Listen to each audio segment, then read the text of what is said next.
அவர்களுக்கு எப்ப தரிசனமானாரா?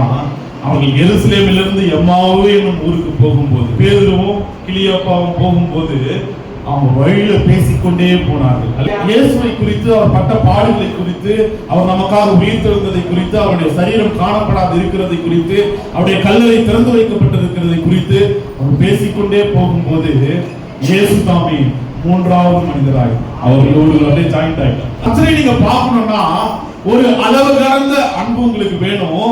மற்ற எல்லாரையும் பார்க்க ஒரு ஸ்பெஷலான ஒரு அன்பு வேணும். கர்த்தர் உங்களோடு கூட வரணும்னா அவருடைய நாமத்தை குறித்து தியானிக்கணும், அவரை பத்தி நம்ம சொல்லணும், அவரை குறித்து பேசணும். பேசும்போது என்ன கர்த்தர் ஆட்டோமேட்டிக்கா ஒரு மூணாவது மனுஷன் மாதிரி கூட வந்துட்டார்.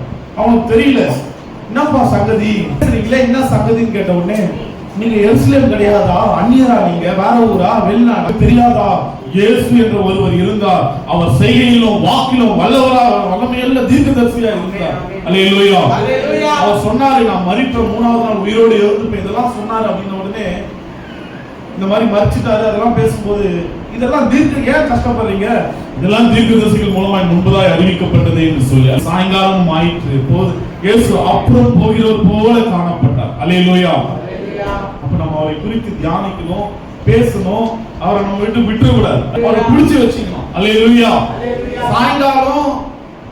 சாயங்காலம் ஆயிற்று, போதும் போயிற்று, எங்களோடு கூட தங்கிடும் என்று சீஷர்கள் சொன்னார்கள். அல்லேலூயா.